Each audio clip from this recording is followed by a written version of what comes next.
Hello and welcome to Let's Talk Loyalty and Loyalty TV. Today's episode is very different to our usual episodes, as it was recorded quite spontaneously at an event I recently attended. The Comarch User Group is an annual meeting of Comarch's clients who come together in the city of Krakow in Poland to learn, network and be inspired.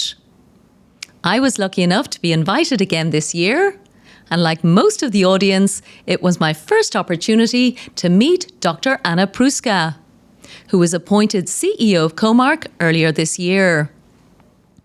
Dr Pruska is a Doctor of Humanities in the field of international relations and completed her master's studies in finance and banking at the Warsaw School of Economics. And she started working for Comarch 2 decades ago. Most of you know Comarch as a global IT solution that powers some of our favourite loyalty programs in the world. So, to have the chance to meet their new CEO, a leading woman in the global technology industry, was incredibly exciting for me. I took the opportunity to ask if we could do a short interview to allow you, as our audience, to also meet her, and she agreed. We were also joined by Piotr Kozlowski, who most of you will know as the Vice President of Consulting for Loyalty Solutions at Comarch. I hope you enjoy our impromptu interview, and I hope it's the first of many we do together with the senior leadership team in Comarch. Anna and Piotr, welcome to Let's Talk Loyalty and Loyalty TV. Thank you for having us. I think it's a wonderful opportunity. We're literally grabbing 15 minutes, I think, in the middle of this incredible event. So I was at the Comarch User Group last year and the year before in Paris. So first time to have the CEO talking to us today. So really thank you for the opportunity. Peter's been on the show before, so he's good to be again. Thank you for the invitation. Fantastic. So listen, first of all, welcome to your new role. I think it's incredible already what we've heard from you today, speaking in different languages to recognize all of the clients in the audience and setting forth a new vision for what Comarch is going to be doing going forward. We always start our show with a very general question, so I'm going to start with that, of course, as well, just to get a sense of you as, I suppose, a consumer of loyalty. And I'm going to come to you first. Just if you think about all the loyalty programs that you engage with in your daily life, can you tell our audience what do you love the most, which program, and why? Well, that would have to be Miles & More, because it's the program that I use very often due to my traveling. Okay, yeah, super. Mostly using the airlines which are part of this program. Yeah. And I would hope that one day this alliance would become also our partner in terms of loyalty. Gotta have the ambition. I love that, Anna. Yeah, fantastic. Thank you for that. And Piotr, give us yours. Yeah, I think we made a choice not to mention our clients because that would be shortcut kind of a. Yes. But yeah, of course, our business life is very much about travel. I mean, if I were to pick the favorite program really that gives me value, that is simple, that has that quick path to redemption, that's Accord Live Limitless. Okay. I think they grew the program, they grew the network. Amazing 50 brands in the portfolio they've got, so they can hit the high and low budget when you're traveling. Yeah. And on top of that, it's very rewarding because you've got a really simple path to redemption. So that golden rule, 2,000 points, €40, makes the job. So I would go for it. The fact that you actually know the maths off the top of your head, Piotr, is absolutely incredible. Great stuff. So I want to just go back a bit and learn more about the company itself, Anna. If you don't mind, just give us a sense of the scale of Comarch. You've just shared it with the audience who are physically here at the Comarch User Group. But for people who don't have a sense of the company, would you mind introducing the whole business and what you've achieved so far in its extensive history? Comarch was established as a spin-off of the Krakow University of Technology, and we started by actually delivering projects for the incumbent telecom operator. That was straight after communism ended and we just became a market economy. And from then on, we've spread to different markets and different products, including the services sector, where our loyalty solution is part of the product suite. Absolutely incredible. And I think you mentioned 6,500 staff. Yes, we have over 6,500 employees and over 500 million euros annual revenue. Incredible. And a publicly listed company as well. Exactly. Yeah. We are currently traded on the Warsaw Stock Exchange. Okay, which also, as you said, covers governance and lots of transparency for your clients as well. Exactly. Yeah, wonderful. So loyalty, I know, of course, particularly, Piotr, you specialize in that side of the Comarch business. I'd love to get a sense from you. Why do you think loyalty is such an important part of the Comarch business? I mean, it's an interesting story. I mean, if you look really like at what loyalty marketing is, it's been with today's commerce for 40 years. Not a long time. Yeah. It's a relatively new practice. If you look how in the past companies have been doing the loyalty technology, that was mainly in-house built. There were some very few, mainly American vendors who were providing the platform.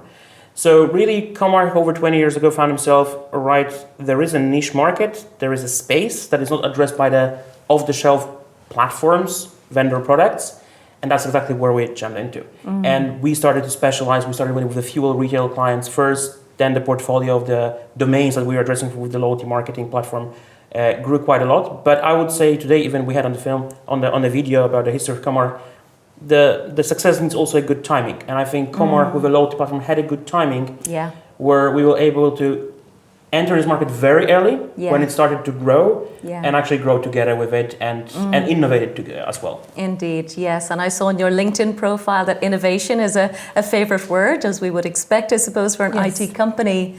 Do you have any thoughts about, I suppose, the key business trends that are informing your plans for the company? I know you have a lot of ambition.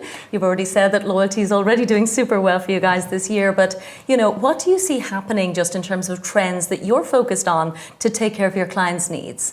Well, definitely AI is the buzzword of today, but it's also a necessity for us as an IT company. We do need to implement AI capabilities into our systems, and this is what we also have been doing. And within the loyalty suite, we have been implementing AI technology in the fraud detection module. Okay, yes, I do remember that even from last year's conference. It was very insightful. Yes, and we're still going to build up AI capabilities within our products. So this is definitely what we are going to work on this year to increase that effort. Okay, and to provide this to our customers. Yeah, and I see it's on the agenda, I know, for the next couple of days as well. So we're going to be talking a lot about that and learning from Comarch, I think, in terms of your AI case studies, I guess, as well. So super exciting. In terms of, I suppose, loyalty trends, Piotr, you have, finger on the pulse of exactly what clients are talking about, what they need. I'm sure AI comes up, as Anna says, in every conversation. Definitely. It has two dimensions. Like, so I mean, it is a buzzword, but I mean, we take it down to the earth a little bit. I mean, there's a little bit too much magic around AI. Yes. So we take it down to the earth and we embed it into our core products. One area is fraud, definitely. Why fraud and loyalty and AI works together quite well, go hand in hand very well, is if you look at the value we are having in the programs as they are growing in size. I mean, I have more value on my Miles & More core account than I have my checking account. You either spend it or either you invest it, right? So, but if you look at how secure those accounts are, I mean, definitely loyalty account is much less secure than the bank account.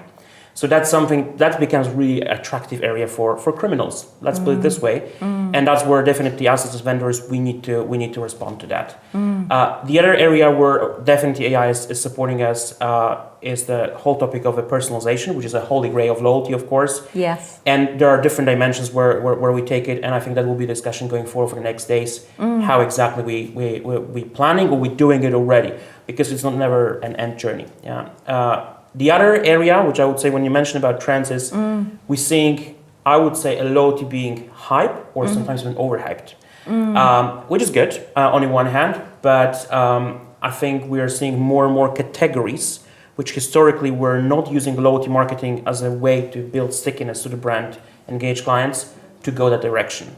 That's mainly with the brands which are bypassing the intermediaries. So if you think about any apparel producers, outdoor sports equipment, I mean, white goods and so on, these companies are starting to build loyalty programs to bypass the retailer and get to know who is my end customer. Yeah. And that's, I think, the biggest shift that we are seeing. In the past, we've been working with the retailers, airlines, banks, but now we are seeing all the brands who try to just get into the front of that end customer to look into how loyalty marketing using points-based mechanics can actually help them. Yes, yeah. And again, there's some wonderful topics at this conference as well, talking about loyalty as a monetization strategy for business as well. So again, I suppose as a business leader, Anna, that's probably music to your ears. Anything that delivers new revenue for a business, I think there is that opportunity that loyalty programs are now seen as a revenue driver rather than just maybe in the past an expensive investment. So are you hearing that from your clients as well, Anna? Definitely. This is what our customers, our clients are looking for.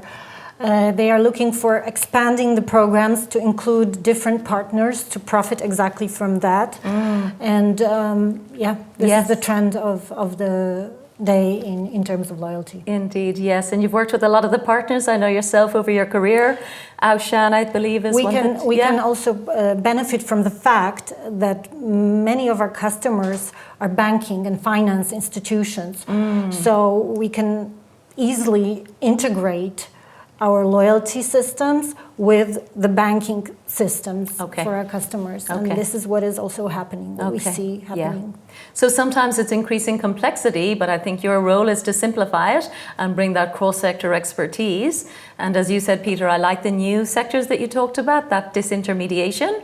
I think that is something we've seen some big brands doing They will bring a lot of new thinking about how to engage clients through the loyalty program. So it's definitely kind of a fresh air into the industry. Yeah. And I think talking about the monetization, I mean, we're just parallel to us. There is a session about it, right? Yeah. But I think what you mentioned, it's a trend that is with us for a decade or so. It started in the travel space. Where the airlines realize they can monetize the currency by selling it to some partners, providing a very attractive award. But I think there are more categories that can benefit from this model as well. But it's more about a business mindset. So we right now are having a parallel session where, as an inspiration, one of our guests, David Feldman, is giving the speech, as an inspiration, how you can monetize the program and treat it not as a marketing function that contributes to the overall growth of your business, but it can be business on its own, having its own P&L, have its own revenue. And I think that's amazing potential for a number of the brands, not forever, for sure. Indeed, yes, yeah. And I'm remembering some of your words as well, Anna, just now as well, in terms of your intention for this session. So exactly as Piotr was alluding to, it's to inspire people and give them lots of food for thought. I know what you guys specialize in is bringing all of your amazing clients together. We've had lots of them on our podcast actually over the last couple of years, Anna, so please God, we'll have a lot more now once I get to meet everybody over the next couple of days. So I know we're short on time, but I did want to ask you, as a woman in technology, particularly that's something that I just really admire, the fact that you're leading such an extraordinary company. We have a global audience of people who really just, I suppose, look to people like you for career growth. And I often particularly felt myself when I was running a loyalty program, there's so much leadership skills that you kind of need to bring the organization along the way. So I wanted to ask you any advice, any tips that you've learned in your career to become the CEO. What would you say, particularly to women in technology or women in loyalty? What can they do to become better leaders? I think it's very important to build up your own expertise so that there is a strong foundation for what you can show for yourself. And then it's important to, be confident in what you're doing and to really believe in yourself. And, it's a hard world out there. It's also a world where there is many men working. I would not say male-dominated, but probably that is what it is. Yes. So, never give up and fight for yourself and believe in yourself and keep going, Have that inner strength and inner courage and believe in yourself. I'm sure, yes, yeah. This would be my advice. Indeed, yeah. And I'm sure you get asked that question a lot, Anna, do you? Yes, I do. I do get asked a lot a question, how is it to be a CEO of an IT company being a woman? Yeah. But, I mostly perceive myself as simply being a human being. Oh, and this is how I would like to be perceived. Okay, yeah. By everyone. Keep it simple? Yeah. Keep it simple. We're all human beings. Yeah. And if you think about your vision then for the year ahead, and I guess both of you in terms of, where Comarch is going, we've talked about some of the buzzwords and everything, but what is it that you're laser focused on, particularly in terms of taking the company to the next level?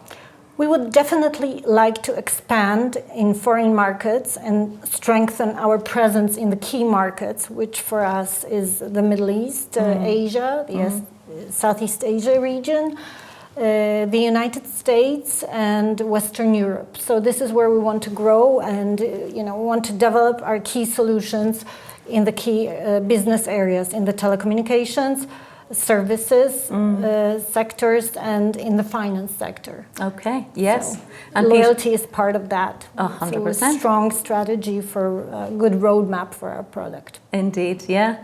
And Piotr, airline-wise, what are you focused on for the year ahead? I mean, it's definitely if you look at the product side of it, so what we develop to make the programs more relevant, we typically are looking at new kind of revenue streams. It started in the COVID times really, where programs and airlines were looking for, diversified revenue streams for the program. Subscription topic, huge thing, after the Amazon Prime effect, everyone is exploring it, and so as we of course provide the capabilities, but then it's how it's business cased by our clients. Personalization, and we can call it hyper personalization, is a big topic. It's partly related to AI, I think, but on the other hand, we are working on how we can give more control to personalize the program back to the clients. Yeah. So, if you look at the recent relaunches of the programs that we are supporting from our portfolio, JetBlue, for instance, they have given customer control to select and design the program themselves. I'm getting a menu of the benefits from which I can select some of those, which are best responding to my needs. So that self-personalization, hyper-personalization, and new revenue streams directly to the program, that's going to be really the theme. In terms of geographies, I'm always advocating to our management board, LATAM, Latin America.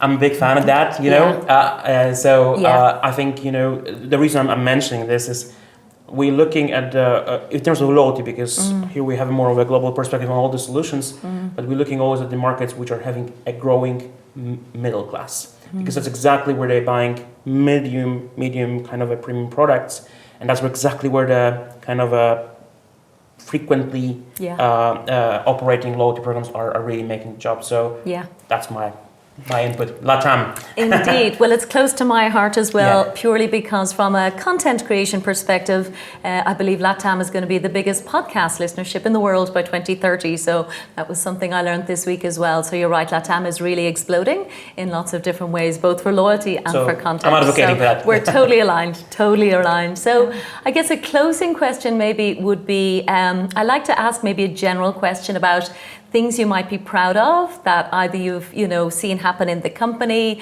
that different maybe regions have achieved. So again, you're still fairly new in the role, Anna, but again, doing incredible work already. But if you were to say something that you're most proud of that Comarch has achieved over its maybe 25 years as a publicly listed company, what would you say?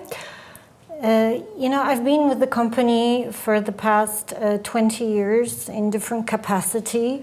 And I'm amazed at how it has grown and developed. When I started in international sales, it was quite difficult for me. And I started with setting up Comarch's business in Western Europe. And I remember going to client meetings and, having to introduce myself, the company from scratch. And it was quite tough at the time, and right now it's become much easier. In the business, we are a known name. We've made ourselves a brand name, and I'm really proud of that. And it makes it much easier now to acquire new business for us. And I think this growth has been really amazing. Indeed, and as I said, we've had some of your clients on the show, and I know many of them have followed you around the world, and you followed them around the world. So that kind of client endorsement is something, again, I think you can be incredibly proud of. So exactly. There's a lot been achieved over the years. Okay, we will leave it there. So Piotr Kozlowski and Anna Pruska, thank you so much from Let's Talk Loyalty and Loyalty TV. Thank you for having us. Thank you.